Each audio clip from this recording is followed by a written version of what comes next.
أستغفر واستهدي وأؤمن به ولا أكفر وأعادي من يكفر وأشهد أن لا إله إلا الله وأشهد أن محمدا عبده ورسوله الذي أرسله بالهدى ودين الحق والنور والموعظة على فترة من الرسل وقلة من العلم وضلالة من الناس وانقطاع من الزمان وضلب من الساعة وقرب من الأجل ومن يطع الله ورسوله فقد رشد ومن يعصهما فقد غوى وفرط وضل ضلالا بعيدا أما بعد فأعوذ بالله من الشيطان الرجيم إنا أنزلناه في ليلة مباركة إنا كنا منذرين সম্মানিত দিনী ভাইরা, আমরা শাবান মাসে পদার্পণ করেছি। শাবান মাসের করণীয় সম্পর্কে গত সপ্তাহে আমরা আলোচনা করেছিলাম। রাসূল সাল্লাল্লাহু আলাইহি ওয়াসাল্লাম এই মাসে সবচেয়ে বেশি সিয়াম পালন করতেন অন্যান্য যে কোনো মাসের চেয়ে, অর্থাৎ রমজান মাস বাদ দিয়ে বাকি সকল মাসের চেয়ে বেশি নফল সিয়াম পালন করতেন এই শাবান মাসে। এরপর এই মাসে বেশি বেশি কোরআন তেলাওয়াত করতে হয়। এই দুটি পয়েন্ট নিয়ে আমরা আলোচনা করেছিলাম। আজকে যে বিষয়টি নিয়ে আলোচনা করব তা হলো লাইলাতুন নিসফি মিন শাবান, শাবান মাসের 15 তারিখ। শাবান মাসের 15 তারিখ, এটাকে আমাদের দেশে মানুষেরা নামকরণ করে শবে বরাত। শবে বরাত এটা উর্দু ভাষা, শব্দের অর্থ হলো রাত্রি, আর বারা এটা আরবি শব্দ, এটার অর্থ হয় ভাগ্য, লিপিবদ্ধকরণ। তাহলে এর অর্থ দাঁড়ায় যে রজনীতে ভাগ্য নির্ধারণ করা হয়, সেই রজনী। তাহলে 15ই শাবানকে আমাদের দেশে মানুষের ধারণা হলো যে এই রাত্রিতে মানুষের ভাগ্য নির্ধারণ করা হয়। এটা একটা ভুল প্রয়োগ, এই শব্দের প্রয়োগ এটা ভুল, এটা সঠিক নয়। কারণ মানুষের তাকদীর নির্ধারণ করা হয় শাবান মাসের 15 তারিখে নয়, বরং সেটা হলো লাইলাতুল কদরে, এবং সেটা রমজান মাসে। কিন্তু কত তারিখে এটা আমরা জানি না, কিন্তু এতটুকু জানি যে শেষ দশকে, অর্থাৎ 21 বেজল রাত্রি, শেষ দশকের বেজল রাত্রিগুলির যে কোনো একটি হলো লাইলাতুল কদর, এবং সেই রাত্রিতেই মানুষের ভাগ্য নির্ধারণ করা হয়। এটা এই শাবান মাসের 15 তারিখে নয়। এই মর্মে আমাদের দেশে এই যে ভুল প্রচলন, এর পিছনে কারণ কি? এর পিছনে মূলত দুটি কারণ রয়েছে। এই দুটি কারণ প্রকৃতপক্ষে মহান রব্বুল আলামিন সূরা দুখানের 3, 4, 5 নং আয়াতে উল্লেখ করেছেন, ইন্না আনজালনাহু ফি লাইলাতিন মুবারাকা ইন্না কুন্না মুনদিরিন। আমি পবিত্র কোরআনকে অবতীর্ণ করেছি একটি বরকতময় রজনীতে। ইন্না কুন্না মুনদিরিন, নিশ্চয়ই আমি হলাম ভীতি প্রদর্শনকারী, সতর্ককারী। মানব জাতিকে এই কোরআন অবতীর্ণ করার মাধ্যমে জাহান্নাম থেকে আমি ভীতি প্রদর্শনকারী, সতর্ককারী। এরপরে বললেন ফিহা ইফরাকু কুল্লু আমরিন হাকিম, আর এই মহা রজনীতে, বরকতময় রজনীতে মানুষ সব কিছুর ভাগ্য ফয়সালা করা হয়। ফিহা ইফরাকু কুল্লু আমরিন হাকিম, প্রতিটি বিষয়ে ফয়সালা করা হয় এই বরকতময় রজনীতে। আমরাম মিন ইনদিনা ইন্না কুন্না মুরসিলিন, এটা হয় আমার নির্দেশে, আর নিশ্চয় আমি হলাম প্রেরণকারী, তথা নবী রাসূলগণকে অথবা ফেরেশতাদেরকে পৃথিবীতে প্রেরণকারী, নবী রাসূলগণকে নবী রাসূল হিসেবে মানুষের মাঝে প্রেরণকারী হলাম আমি। মহান রব্বুল আলামিন এই আয়াতে যে কথাগুলি বলেছেন, এটার উপর ভিত্তি করেই আমাদের দেশের এই ভুল প্রচলন। এখানে এই আয়াতে মহান রব্বুল আলামিন বললেন ইন্না আনজালনাহু ফি লাইলাতিন মুবারাকা, আমি বরকতময় রজনীতে এই কোরআনকে অবতীর্ণ করেছি, আর সেই বরকতময় রজনীতেই মানুষের ভাগ্য নির্ধারণ করা হয়।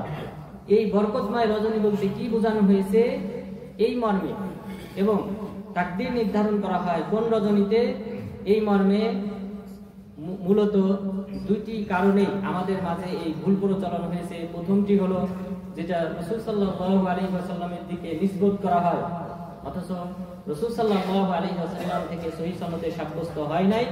সেটা হলো ইবনে জারির আত-তাবারি রাহিমাহুল্লাহ, তিনি বলেন যে তিনি সনদ, নিজের থেকে সনদ উল্লেখ করেছেন। সনদ উল্লেখ করার পর তিনি উল্লেখ করেছেন যে উসমান বিন মুহাম্মদ বিন মুগীরা ইবনে আখনাস আত-তাকাফি, তিনি বলতেছেন ক্বালা রাসূলুল্লাহ সাল্লাল্লাহু আলাইহি ওয়াসাল্লাম তুকতাউল আজাদ হাত্তা ওয়া ইন্নার রাজুলা লা ইয়ানকিহু ওয়া ইউলাদ ওয়া ক্বাদ ওয়াকা ইসমুহু ফিল মাউতা, যে এখানে বলেছে যে তুকতাউল আজাল মিন শাবান ইলা শাবান, যে মানুষের যে মৃত্যুর সময় আছে এটা নির্ধারণ করা হয় এক শাবান থেকে নিয়ে আরেক শাবান পর্যন্ত। অর্থাৎ এই শাবান থেকে নিয়ে আগামী শাবান পর্যন্ত কে কে জীবিত থাকবে, কে কে মারা যাবে, সেই তালিকা করা হয় এই শাবান মাসে। এরপরে তিনি বললেন হাত্তা লা ইয়ানকিহু রাজুলু ওয়া ইউলাদু লাহু ওয়া ক্বাদ ওয়াকা ইসমুহু ফিল মাউতা। এমনকি অনেকে আছে, অনেক যুবক আছে যারা বিবাহ করবে, বিবাহ করার পর তার সন্তান হবে, অথচ তার নাম মৃতদের তালিকায় লিপিবদ্ধ হয়ে গেছে। এই যে উক্তিটি রাসূল সাল্লাল্লাহু আলাইহি ওয়াসাল্লাম থেকে বর্ণনা করা হয়েছে, এই উক্তি থেকে বোঝা যায় যে শাবান মাসে কি করা হয়, মানুষের ভাগ্য নির্ধারণ করা হয়। এক শাবান থেকে নিয়ে আরেক শাবান এর মাঝে যা কিছু ঘটবে পৃথিবীতে সেটা নির্ধারণ করা হয় শাবান মাসে। তো এই যে ইমাম তবারী রাহিমাহুল্লাহ যে সনদটা উল্লেখ করেছেন, এই সনদটা তিনি বর্ণনা করেছেন যে একজন তাবেঈ উসমান বিন মুহাম্মদ বিন মুগীরা ইবনে আখনাস আত-তাকাফি, তিনি হলেন তাবেঈ। অর্থাৎ তাবেঈ, তিনি যারা ছোট তাবেঈ ছিলেন, অল্প বয়সী তাবেঈ ছিলেন, তিনি তাদেরকে দেখেছেন।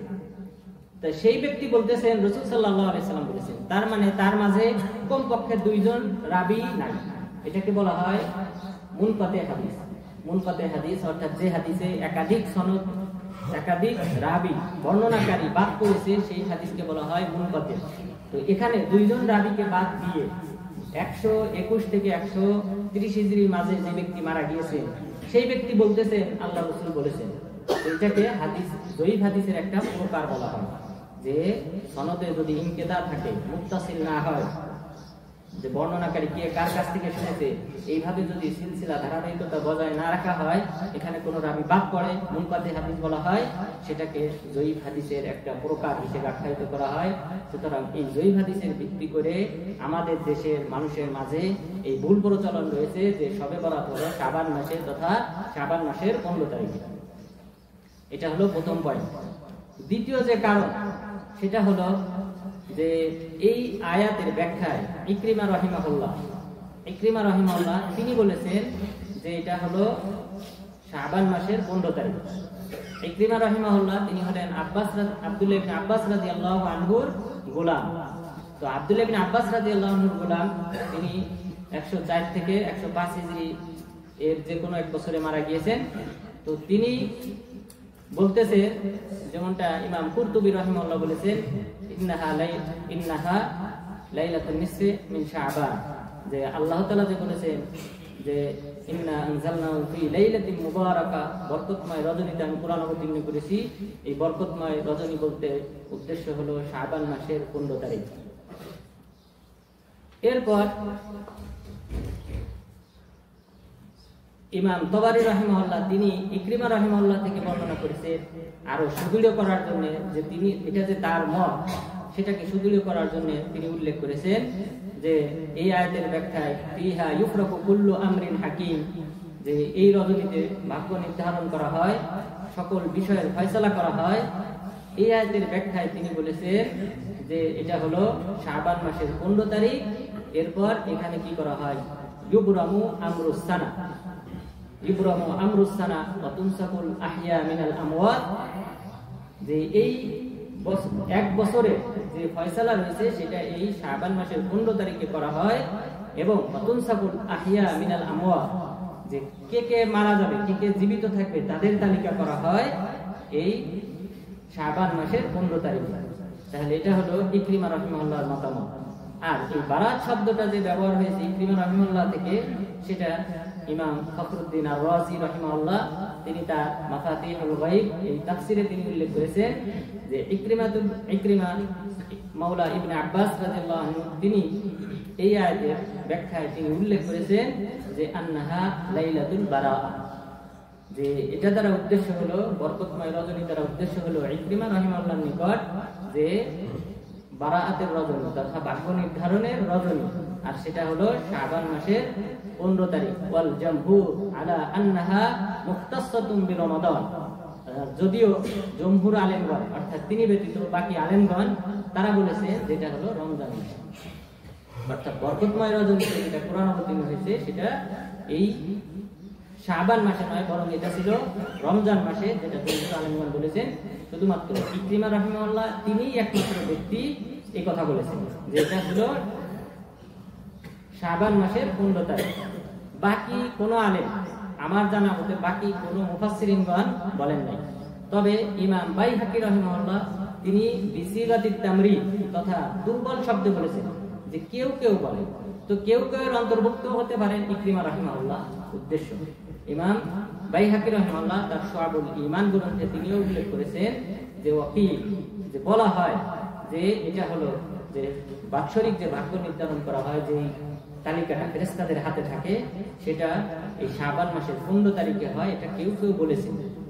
তো এটা কিন্তু ইমাম বাইহাকী রাহিমাহুল্লাহর মতামত নয়, কারণ এর পূর্বে তিনি ইবনে আব্বাস সহ অন্যান্য সাহাবাদের থেকে তিনি রিওয়ায়াত উল্লেখ করেছেন যে লাইলাতুল মুবারাকা দ্বারা উদ্দেশ্য হলো লাইলাতুল কদর, যেটা রমজান মাসে। আর ইকরিমা রাহিমাহুল্লাহর এই কথাটা যে সঠিক নয় এটা বোঝা যায় যে সাধারণত তিনি তাফসীর শিক্ষা গ্রহণ করেছেন ইবনে আব্বাস রাদিয়াল্লাহু আনহু থেকে।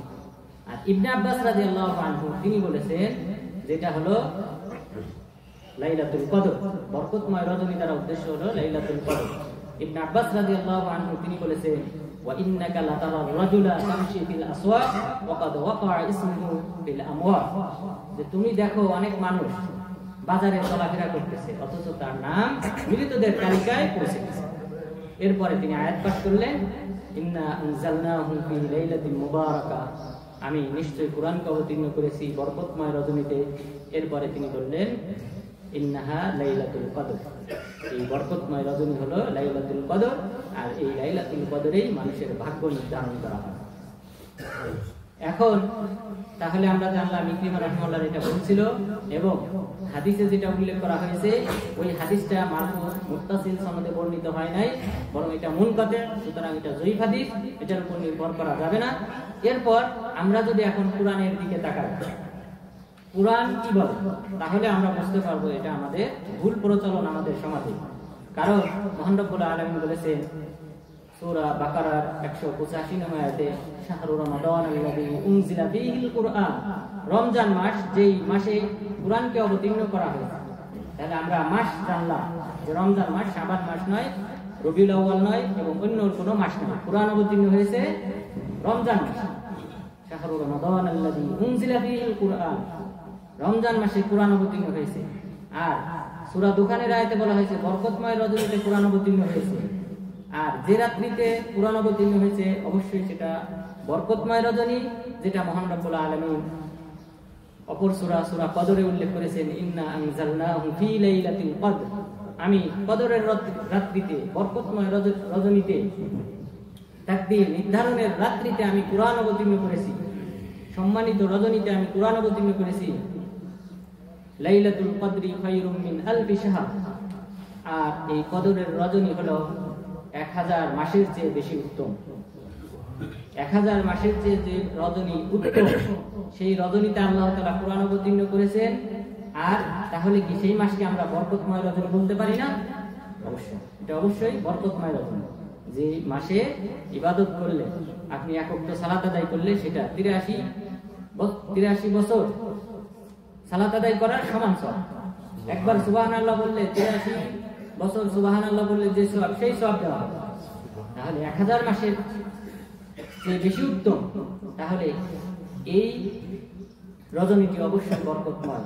এছাড়াও আল্লাহ তাআলা এই পঞ্চম আয়াতে, দুখানের পঞ্চম আয়াতে বলেছেন ইন্না কুন্না মুরসিলিন, নিশ্চয় আমি প্রেরণকারী।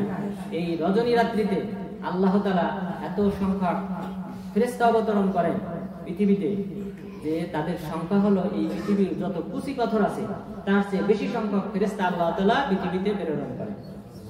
আপনাদের এই কোম্পানিতে যে সকল ছোট ছোট কুচি পাথর আছে তার সংখ্যা কত হবে আমরা কেউ জানি না।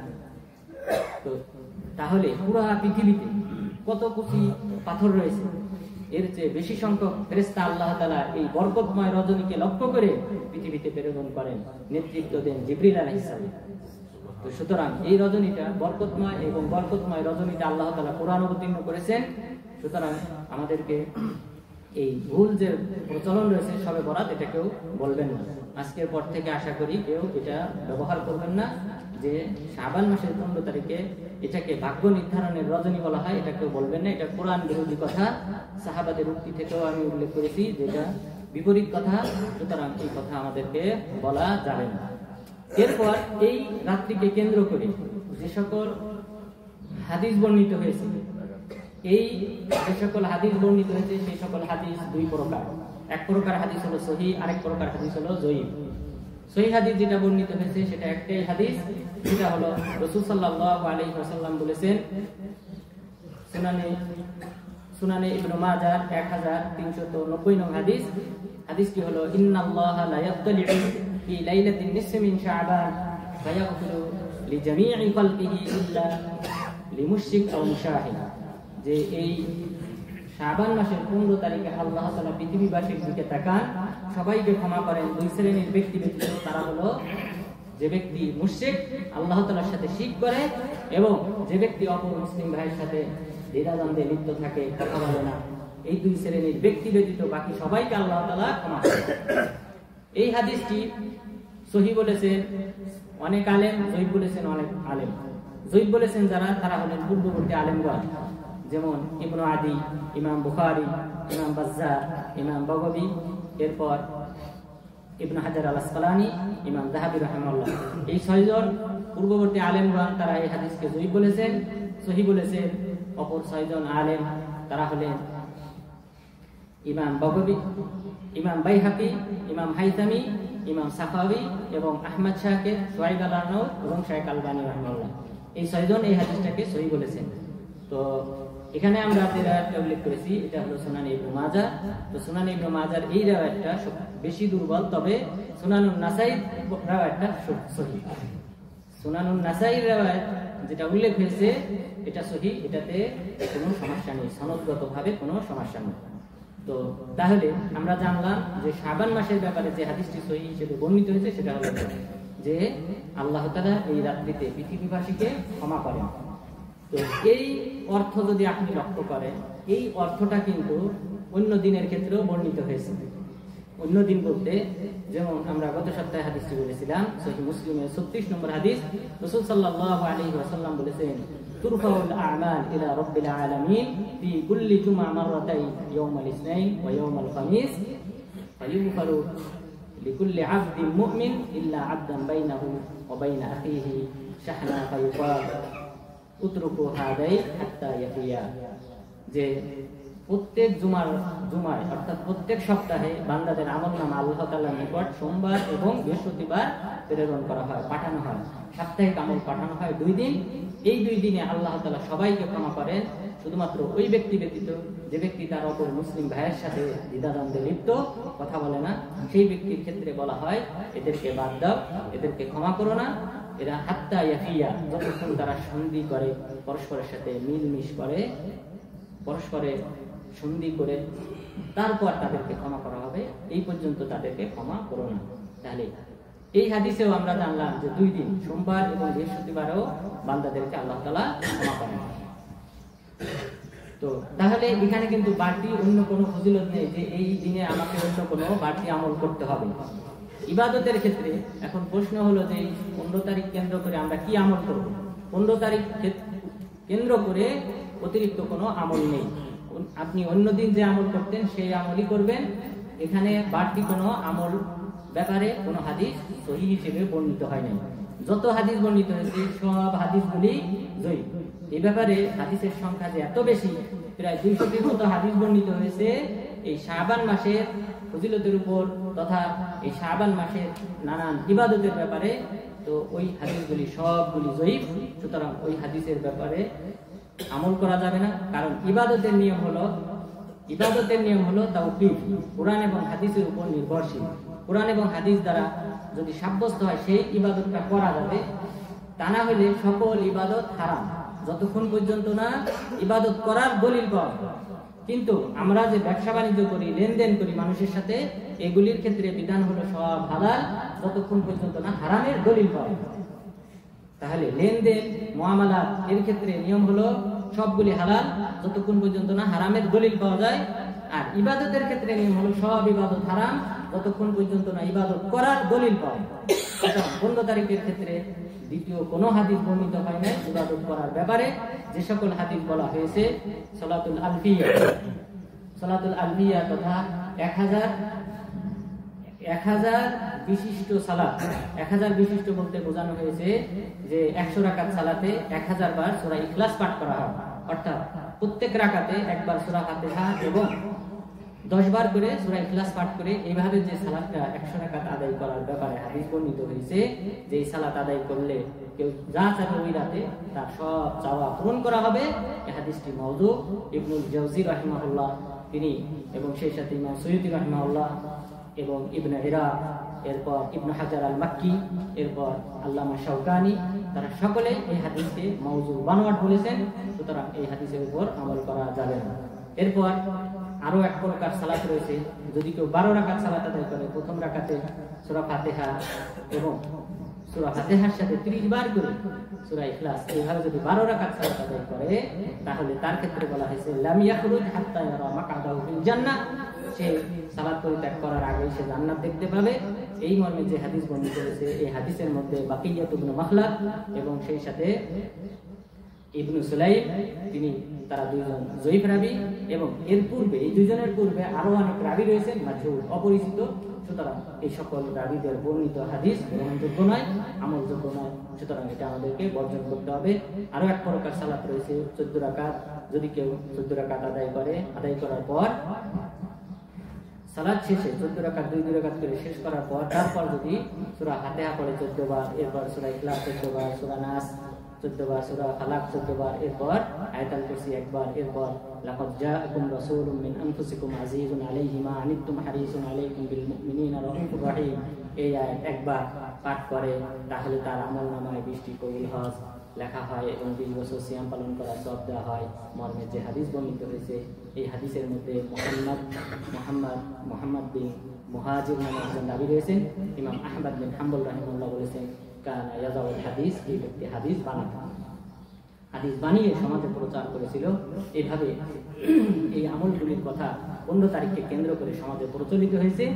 আর প্রকৃতপক্ষে এই ইবাদত 15 তারিখকে কেন্দ্র করে যে ইবাদতের প্রচলন হয়েছে এটা ছিল 448 হিজরিতে। আবু মুহাম্মদ আল মাকদিসি রাহিমাহুল্লাহ তিনি বলেছেন আমাদের এই বাইতুল মাকদিসে সর্বপ্রথম যে ব্যক্তি 15ই শাবানকে উজ্জীবিত করেছে, 15ই শাবানে যে ব্যক্তি প্রথম এই বিদআতের প্রচলন করেছে তিনি ছিলেন ইবনু আবি হামরা নামে এক ব্যক্তি। সেই ব্যক্তি তার কণ্ঠ ছিল সুন্দর, সেই ব্যক্তি প্রথম যখন এই রাত্রিতে কোরআন সুন্দরভাবে তিলাওয়াত করার মাধ্যমে সালাত শুরু করে কিছু লোক জড়ো হয়।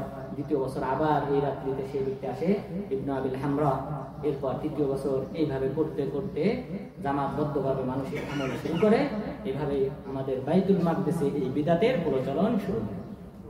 সুতরাং আমরা ইতিহাস জানলাম যে কিভাবে মুসলিম সমাজে এটা প্রচলন হয়েছে।